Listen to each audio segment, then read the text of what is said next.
치료의 강서는 육체의 질병을 낫게 하는 것이라고요?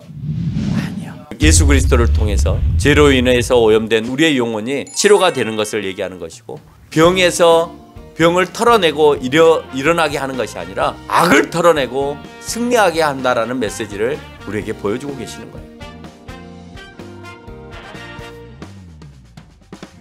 오늘 말라기 마지막 장을 통해서 여러분하고 같이 말씀을 함께 나누는데요. 마지막 성경 마지막 장을 가지고 오늘 여러분과 함께 말씀을 나누고자 합니다. 며칠 전에 의학에 대하여서 그 바이오 산업에 대하여서 심포지엄이 있었습니다. 그래서 그 심포지엄을 제가 이제 들으면서 느끼는 게 있었습니다. 의술이 이렇게 발전을 하고 많은 병들을 고치는 이런 시기가 현대 문명 가운데 이르게 되었는데, 그럼에도 불구하고 그들의 주장에는 아직도 정복해야 되는 질병이 97%라고 얘기를 합니다. 그러니 고칠 수 있는 병은 3%에 밖에 해당이 안 된다라고 하는 것이죠. 의학계나 바이오 산업, 약을 만드는 산업을 하는 기업들도 앞으로 할 일이 많다 이런 생각을 하게 되었습니다. 현대의학도 하지 못하는 97%의 병 때문에 병으로 인해서 고통받는 사람들이 세상에는 너무나 많다는 것을 우리가 알게 되었죠. 병으로 인해 고통받는 사람이 많으니까 뭐에 대한 관심이 세상에는 많겠어요? 병 고침을 받고 싶은 것에 대한 관심이 매우 많다라고 하는 겁니다. 그래서 사람들은 병을 고쳐준다 하면은 그곳에 우르르 몰려가는 경우들이 굉장히 많이 있습니다. 심지어는 교회도 왠지 병을 고치는 그런 곳으로 우리가 생각하여서 하나님을 믿으면 병의 문제도 다 해결해 주는 것이 교회다 라고 생각하는 경우가 있습니다. 그래서 교회를 다녀봤더니 교회에서 병을 고쳐주는 문제를 해결해 주지 않아요.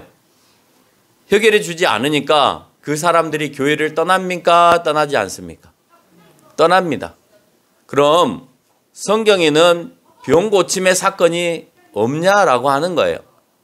아무런 근거가 없이 교회에 가서 내가 믿음을 가지면 병 고침을 받을 수 있다라는 것이 그냥 헛된 허상으로만 내 가운데 자리를 잡은 것인지, 아니면 성경에 하나님의 말씀이 그러하니까 내가 믿고 교회를 나간 것인지 하는 것은 여러분이 분명하게 기억을 할 필요가 있다라고 하는 거죠.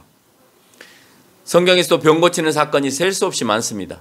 나만 장군이 문둥병에서 나았던 장면도 성경은 언급하고 있고, 불뱀에 물린 이스라엘 백성들이 믿음으로 모세의 지팡이를 쳐다봄으로 인하여서 나았던 모습도 우리는 출애굽을 통해서 잘 알고 있습니다. 신약에서는 38년 된 혈우병 앓은 여인의 병 고침을 우리가 보았고, 백부장의 하인의 고침을 받는 그런 모습도 성경에서 우리는 보았습니다. 그 외에도 성경은 무수히 많은 병 고침의 사건들이 우리에게 비춰져서 우리로 하여금 희망을 갖게 하는 것이 사실입니다. 그러면 성경에는 병 고침을 못 받는 그런 사건은 없었냐라고 하는 것도 봐야 되겠죠. 왜? 교회에 온다고 다 모든 병이 고쳐지는 것이 아니라면, 그러면 성경도 기도를 했는데 못 고치는 병이 있어야 되지 않겠냐라고 하는 것이죠. 그래서 찾아보면 여러분 욥이 고통 가운데 있을 때 악청이 걸려서 온 몸이 가렵고 염증이 생기고 그렇게 했을 때 하나님이 고통을 좀 뺏어가려고 그렇게 기도를 할 때 욥의 기도를 그 순간에 고쳐주셨나요? 아니죠. 고통을 당할 만큼 당하게 하고 난 다음에 나중에 가서 치료를 하시긴 하셨지만 충분히 고통을 당했습니다. 사울도 많은 시간 정신적인 고통을 당하는 모습을 볼 수가 있죠. 다윗을 통하여서 악기를 타게 하였지만, 수금을 타게 하였지만, 그렇지만 그도 오랫동안 그 정신의 질환을 가지고 살았던 것을 알 수가 있습니다. 신약으로 넘어와서 바울도 자기가 많은 병을 가지고 있다라고 설명을 하고 있습니다.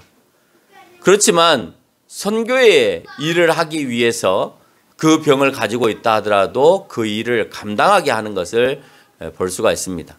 이와 같이 성경은 고치지 않은 많은 병들도 성경에서는 소개하고 있더라라고 하는 거예요. 그런데 우리는 자꾸 병을 낫는 쪽에만 집중하고 거기에만 관심을 가져서 다른 편 병을 낫지 않고 때로는 그 기도를 들어주시지 않은 부분들도 있음에도 불구하고 우리가 헛되게 하나님을 믿어서 반드시 병을 낫게 해주신다라고 하는 그런 마음만 붙들고 있다가 병을 낫게 하지 않으시면 그러면 하나님이 계시지 않는 거다라고 생각하여서 하나님의 존재조차도 부인해버리는 그런 어리석음이 인간들 마음 가운데 있습니다.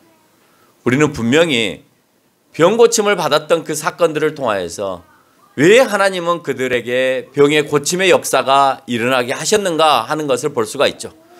만약에 모든 사람이 병이 날 때마다 하나님 앞에 기도해서 병이 다 나아버린다면 이 세상에 교회 안 다닐 사람 하나도 없고 예수 그리스도 안 믿을 사람 하나도 없겠죠.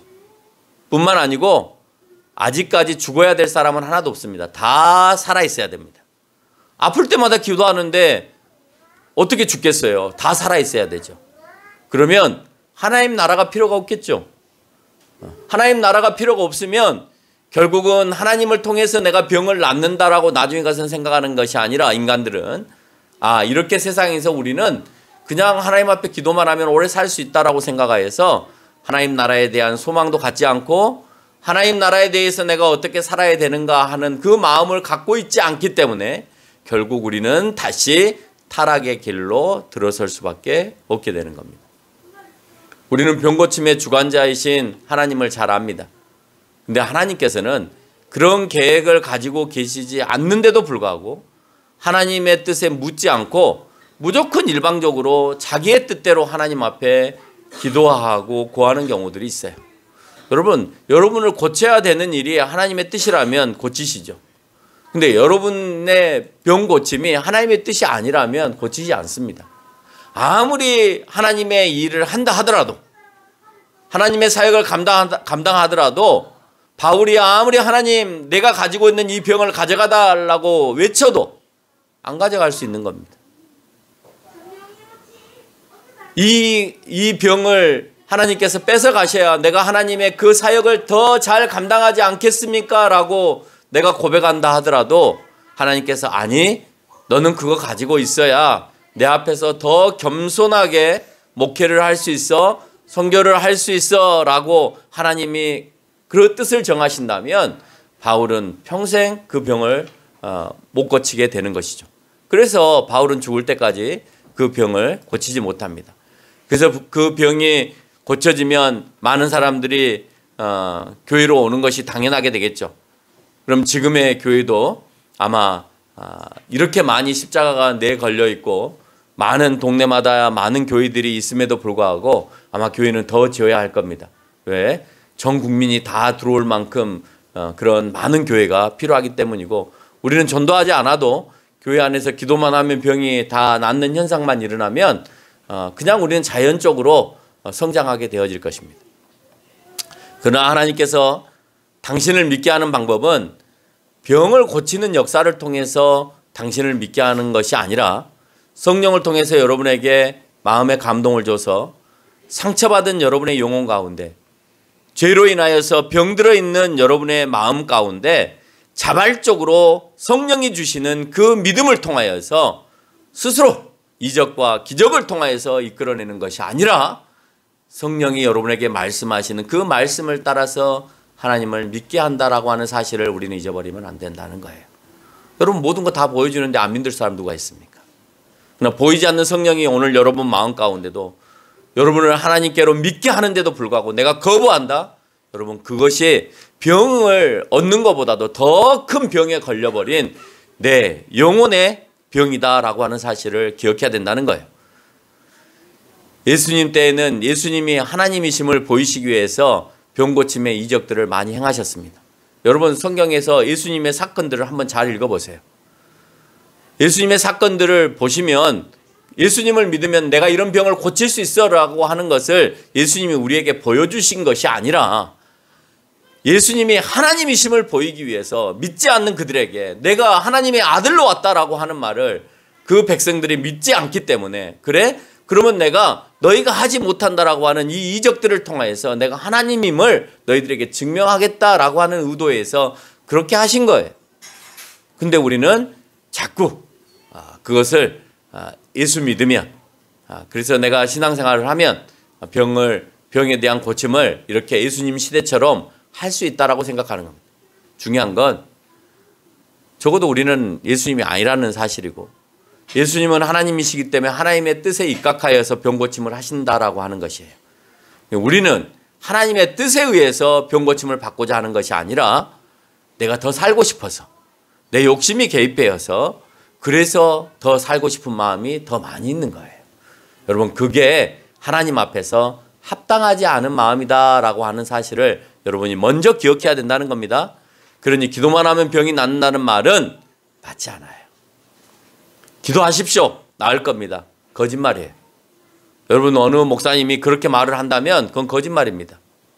그러나 여러분이 아픔에 대하여서 여러분이 고통 가운데 있는 것에 대해서 하나님께 뜻을 여쭤보고 왜 내가 이런 고통을 당할 수밖에 없는지를 하나님께 물었을 때 내가 지금 이런 고통 가운데서 내 믿음을 성장시키기 위해서 그러시는가 보다라고 그 뜻을 알게 되면 낫게 해달라가 아니라 하나님 내 믿음을 더욱더 성장시켜 달라라고 기도를 해야 되는 거죠. 내가 이렇게 죽는다 하더라도 하나님 앞에 불평과 불만을 가지고 죽는 것이 아니라 왜 내가 당신을 평생 믿고 살아왔는데 내가 왜 이 죽음과 고통 가운데서 죽어야 됩니까? 라고 그렇게 하소연하는 것이 아니라 하나님 내가 이런 악하고 힘든 상황 가운데 놓여 있지만 내가 끝까지 하나님을 배신하지 아니하고 하나님을 끝까지 믿고 내가 죽는 날까지 주님을 붙들고 가겠습니다라고 하는 그 마음을 어쩌면 하나님께서 여러분에게 요구하고 계신다라고 하는 것입니다. 분명 하나님 뜻 가운데 고침의 역사도 있었죠. 있었습니다. 근데 해달라고 해서 된 게 아닙니다. 여러분 바울은 사도행전 28장 3절로 4절의 말씀에서 독사에게 물렸습니다. 그래서 그 섬에 있는 사람들이 바울이 다 죽는다고 생각을 했습니다. 근데 독사에 물린 바울이 전혀 괜찮은 거예요. 근데 그 어디에도 바울이 낫게 해달라는 말이 없습니다. 하나님께서는 바울이 늘 가지고 있는 지병을 통하여서 하나님 내 이 들보를 좀 빼가 주십시오 라고 고백할 때는 전혀 반응도 안 하고 고쳐주지도 않으시더니 오늘 독사에 물려가지고 그 자리에서 선교적 사명이 끊길 것 같으니까 아무리 독사가 바울을 물은다 하더라도 그 물음에 대하여서 전혀 아무런 반응이 일어나지 않고 그를 살리게 하시는 것을 우리가 볼 수 있습니다. 하나님의 뜻은 내가 너가 필요하다라고 생각되어지면 내가 굳이 기도하지 않아도 나를 살리십니다. 하나님 나 죽이시면 당신 손해입니다. 아니요. 전혀 손해 아니에요. 그거 배짱도 아니에요. 내가 하나님 앞에 겸손할 때 하나님은 알아서 나를 세우시는 거예요. 내가 하나님 앞에 순종적인 삶을 살 때 내가 굳이 하나님 살려달라고 얘기하지 않아도 너는 좀 더 살아서 이 땅에서 해야 될 일이 더 있어라고 해서 더 살리시는 거예요. 그 가운데 내가 고백하겠죠. 하나님 내가 좀 더 살려주시면 나를 좀 더 일으켜 세워주시면 하나님 그 세워주신 그 일만큼 내가 정말 하나님을 위해서 순종하고 복종하면서 그렇게 일들을 감당하겠습니다라고 내가 기도할 수는 있어요. 근데 반대로 하나님 나 지금 불러가시면 하나님 손해입니다. 하나님 아파서 내가 누워있으면 당신이 손해지 않습니까? 라고 고백하는 것은 참 어리석은 하나님 앞에 대항하는 그런 자녀답지 못하는 아빠 내가 공부 안 하면 아빠가 손해잖아. 내가 공부 잘해가지고 내가 출세하고 취직해야 아빠도 더 나은 거 아니야? 아니 필요 없어. 네 삶이야 네 삶. 아무리 부자가 되고 잘 나가도 나중에 부모 안 쳐다볼 수도 있는 거예요. 안 올 수도 있어. 자기들끼리 해외여행 갈 수도 있어. 그렇죠? 예. 아무리 잘 나가면 뭐 할 거예요? 돈 많으면 뭐 할 거예요? 그러니 아버지의 입장에서는 오기를 원하고 또 네가 잘 됐으면 하는 그 마음을 가지고 있지만 그 마음이 끝까지 그 자녀들에게 전달이 되어서 그렇게 행동하지 않는다는 겁니다. 그 자녀는 그 자녀의 삶이 있는 거예요. 검사가 되고 의사가 되고 과학자가 되고 선생님이 되고 그게 무슨 아버지한테 무슨 유익함이 있어요? 그 봉급 받아서 다 부모에게 주는 거예요? 절대 그렇지 않습니다. 안 줍니다. 대로 안 뺏어가면 다행입니다. 나중에 자녀를 맡기고 아버지 집 사는데 돈이 부족합니다 라고 안 뺏어가면 다행이에요. 우리는 하나님 앞에 그렇게 잘못된 기도들을 수도 없이 많이 반복하면서 해왔다는 거예요.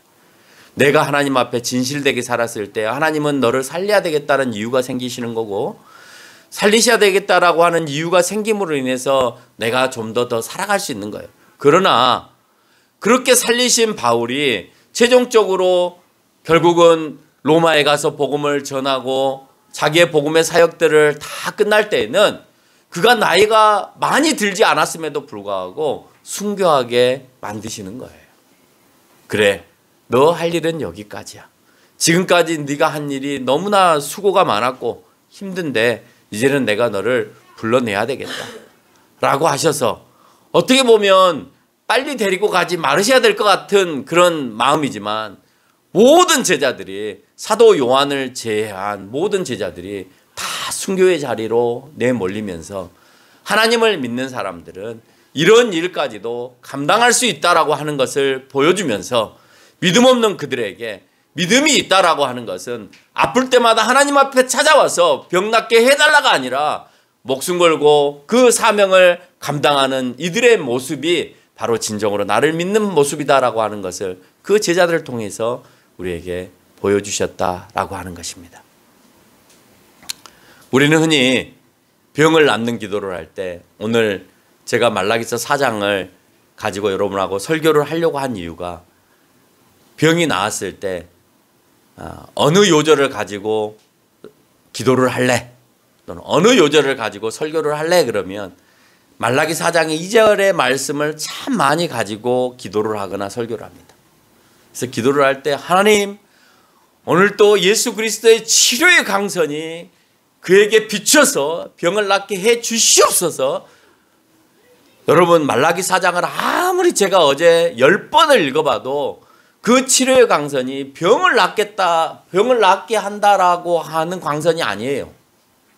앞에 치료가 있다라고 적어져 있으니까 하나님께서 저 우주에 있는 아주 신비로운 광선을 우리에게 보내주셔서 그 광선을 쐬이면 우리가 지금 갖고 있는 병들이 다 낫는가 보구나 라고 생각을 한다는 거예요. 근데 성경은 그런 얘기를 하고 있지 않더라는 겁니다. 여기서 말하는 치료의 강선은 우리의 육체적인 병을 치료해 주시는 것이 아니라 악으로 인하여서 상처받은 우리의 영을 치료하시겠다는 거예요. 다른 말로 하면 우리가 죄 가운데서 죄에 노출되어서 우리의 심령들이 죄 가운데 오염되어 있는 너희들을 다시 그 죄에서 회복시키거나 악으로 인하여서 압제되어서 너희가 악으로부터 눌려있는 너희의 선한 영혼들을 오늘 예수 그리스도를 보내어 주심으로 인하여서 너희를 건져내시겠다. 결국 너희가 너희의 선한 영혼이 악한 영혼을 지배하고 살겠다라고 하는 의도를 말라기서에서 얘기하고 있는 거예요. 근데 우리는 아플 때마다 치료의 강선을 끄집어내어서 자꾸 오늘 낫지도 못하는 그분들에게 거짓된 희망만 갖다가 집어넣어주는 거예요. 치료의 강선이 당신에게 오늘 왔으니까 당신은 오늘 나았을 겁니다. 여러분 왜 하나님을 자기가 부리냔 말이에요. 무당이에요? 귀신 불러다가 채워주는 무당이에요? 아니잖아요. 하나님의 뜻이 있으시면 오늘 이 아들을 세우시는 거예요. 오늘 이 아들이 병에서 낫는 것은 이 아들이 바로 서는 게 우선이에요. 오늘 여러분들이 다 지병들을 가지고 있지만 그 지병에 대해서 나음은 그 병이 낫는 것이 목적이 아니라 여러분이 하나님 앞에서 먼저 회복되어지는 것이 먼저예요. 회복되어졌을 때 그래 네가 필요해. 네가 더 살아야 될 이유가 있어.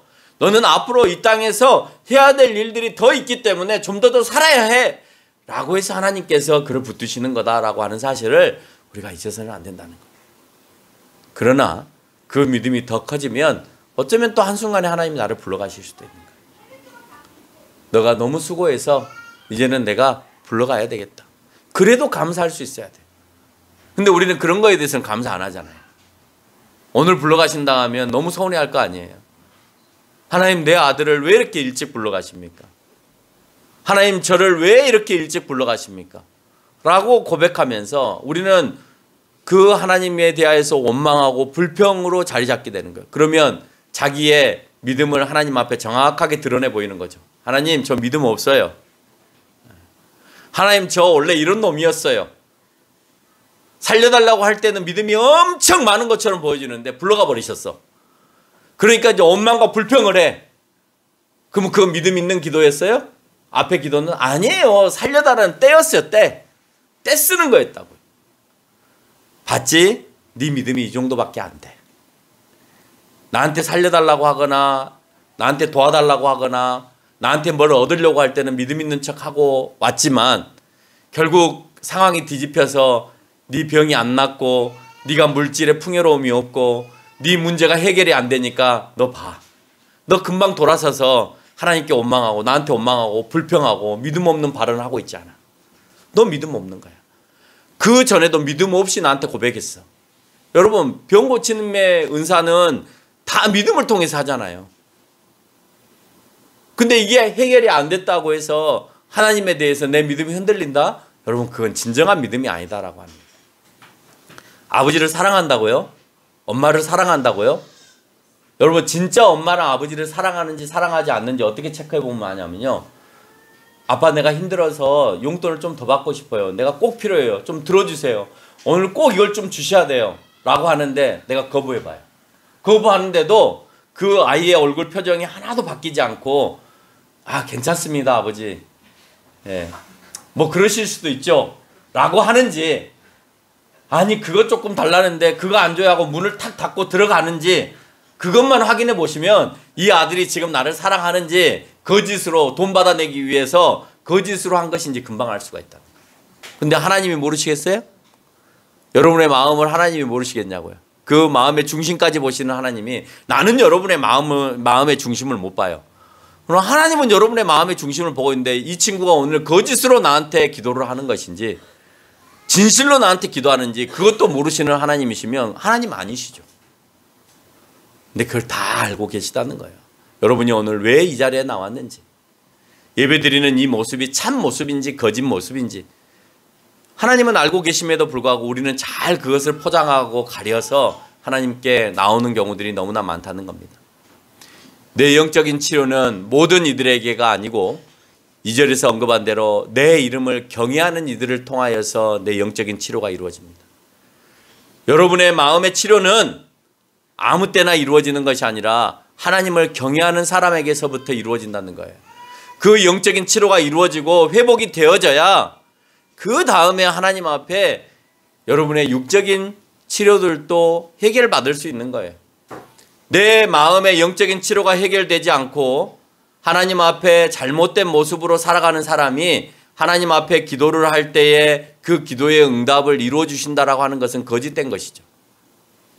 내 이름을 경외하는 자들은 1절에서 말하고 있는 교만하지 않은 자들. 여기서는 교만한 자들은 하나님께서 경외하지 않는 자라고 했죠. 그런데 오늘 하나님을 경외한 자를 반대로 생각해보면 1절의 말씀을 반대로 생각하면 내가 교만하지 않아야 된다는 거예요. 하나님을 겸손히 섬기는 자 그리고 악을 행하지 아니하고 선을 행하는 자 그 사람이 진정으로 하나님 앞에 경외로운 자다. 경외로움 하나님의 이름을 경외롭게 생각하는 자라는 겁니다. 내 이름을 경외롭게 생각하는 자 내 이름을 경외하는 자들은 1절에서 말하는 교만하지 않고 하나님을 겸손히 섬기고 악을 행하지 않고 선을 행하는 자.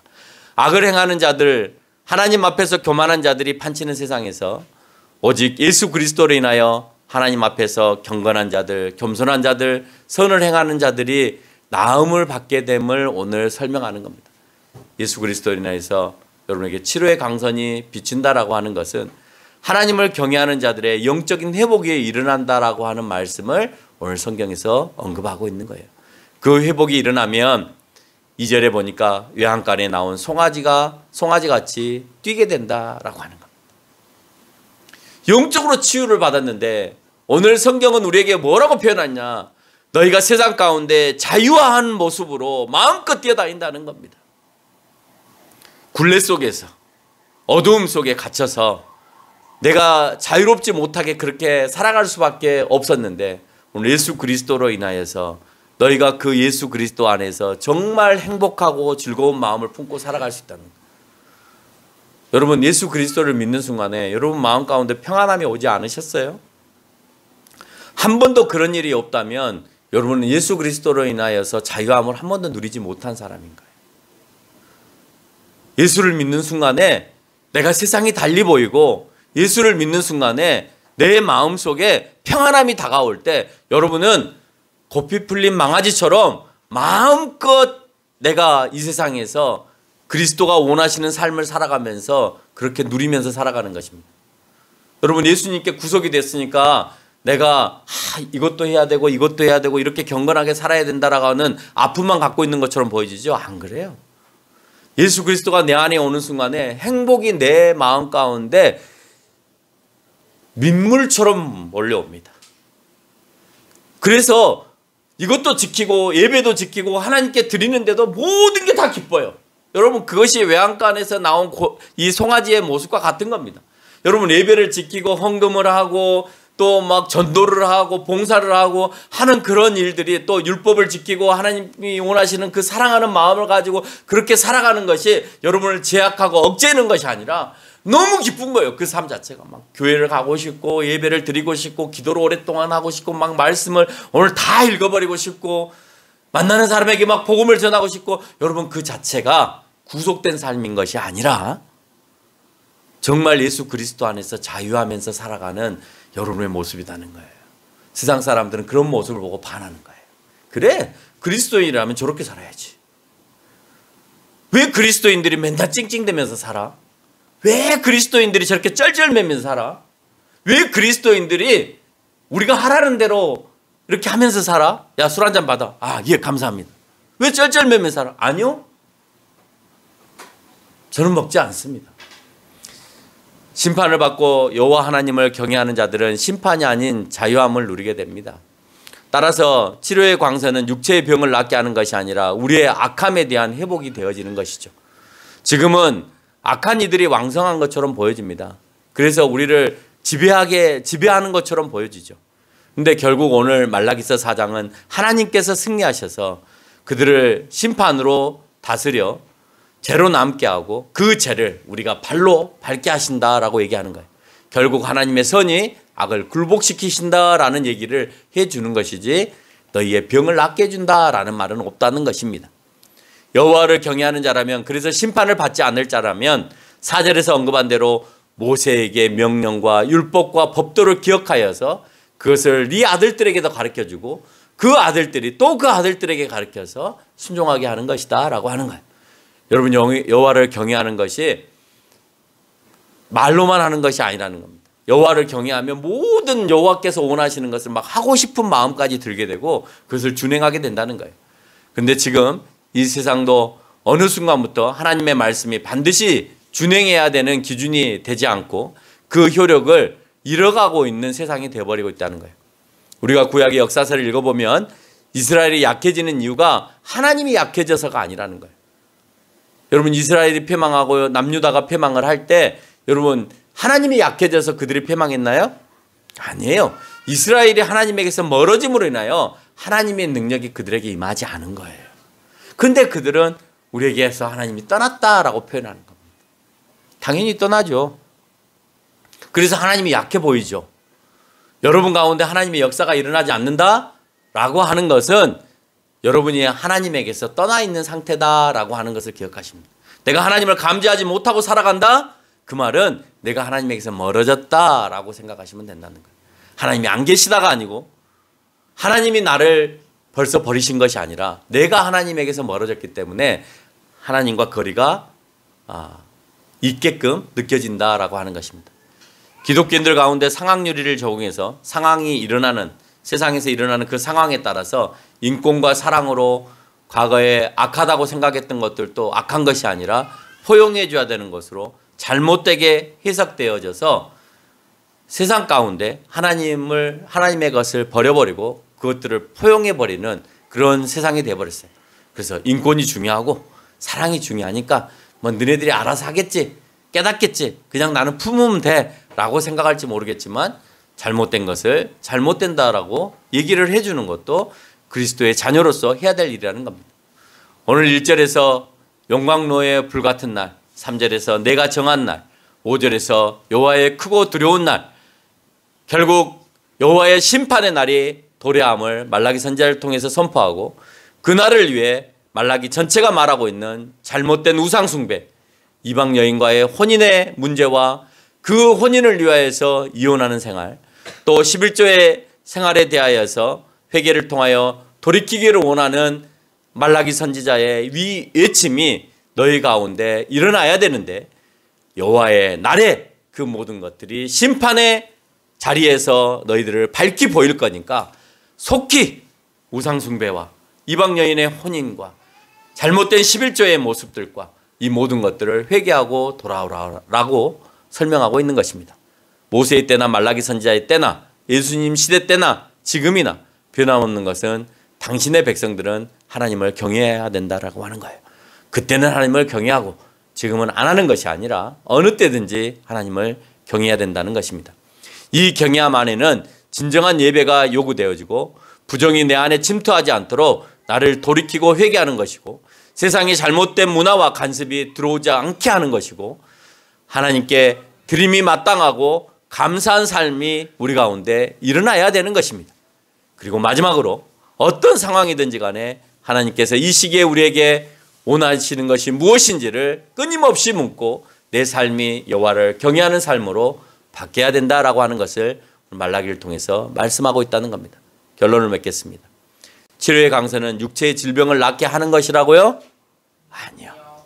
심판의 날에 공의로운 해, 즉 예수 그리스도를 통해서 죄로 인해서 오염된 우리의 영혼이 치료가 되는 것을 얘기하는 것이고 그것은 공의와 인애의 열매를 우리 스스로에게 맺게 하기 위함이다라고 하는 사실입니다. 이것이 악을 무너뜨리는 행위가 되는 것이고 승리하는 것이다라고 하는 것을 설명하는 거예요. 병에서 병을 털어내고 일어나게 하는 것이 아니라 악을 털어내고 승리하게 한다라는 메시지를 우리에게 보여주고 계시는 거예요. 우리의 영혼의 상처는 우리의 신앙의 태도에서 드러납니다. 여러분 영혼의 상처가 있느냐? 아니면 영혼의 상처가 회복이 됐느냐? 여러분 신앙의 태도의 모습을 보면 알 수가 있어요. 여러분 알 수 있잖아요. 그렇죠? 저 사람이 영혼이 건강한지 안 건강한지는 여러분이 가지고 있는 신앙의 모습만 봐도 저 사람은 아직 영혼이 건강하지 않은 상태야. 저 사람은 참 영혼이 건강한 상태야. 그 사람의 신앙의 모습만 보고도 우리가 알 수가 있는 거죠. 육체적 질병만이 병이 아니라 하나님을 향한 잘못된 행위가 병든 모습이고 그 모습을 통해서 내 영혼이 병들어가는 것을 보여주고 있는 것입니다. 여러분의 예배가 병들었는지 병들지 않았는지 한번 확인해 보세요.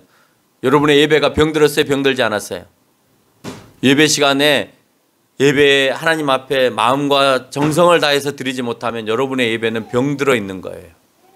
예배 시간에 누가 뭐라고 하든 천둥이 치든 지진이 일어나든 말씀에 집중하지 못하면 그러면 병들어 있는 거예요. 병들어 있는 사람은 조금 이따 제 방으로 오세요. 병을 고쳐야 됩니다. 한 100대쯤 안차라면 낫습니다. 여호와 하나님께서 하나님 앞에 내가 드림이 혹시 병들지 않았는지, 내가 하나님께 드림을 병든 것으로 드리지는 않는지, 정말 내가 온전히 하나님께 약속한 것, 내가 더 드리고 싶어서 더 드리고 싶은 마음들이 내 마음 가운데 일어나는지, 어쩔 수 없이 하나님 앞에 드리는지, 그 드림에 대하여서 내가 병들지 않았는지도 살펴봐야 됩니다. 세상이 더 좋아 보이지 않는지, 세상이 더 좋아 보이지 않아요? 그러면 여러분 하나님 나라가 여러분 마음속에 병들어 있는 거예요. 하나님 나라가 병들어 있기 때문에 내가 세상이 더 좋아 보이는 거예요. 하나님의 나라는 전혀 병들지 않고 늘 온전한 나라인데 내 마음속에 하나님 나라가 병들어 있는 거예요. 안 보여, 하나님 나라가. 빨리 가고 싶지도 않아. 이 세상에 더 오래 살고 싶지. 그러면 여러분 병들어 있는 거예요. 하나님을 향한 잘못을 모르고 내 가운데서 회개의 작동이 일어나지 않는다면 그 영혼도 역시 병들어 있는 상태다라고 하는 겁니다. 예수 그리스도의 치료의 강선을 통해서 우리의 영혼이 죄로부터 치료되어지는 저와 여러분이 되시기를 바랍니다.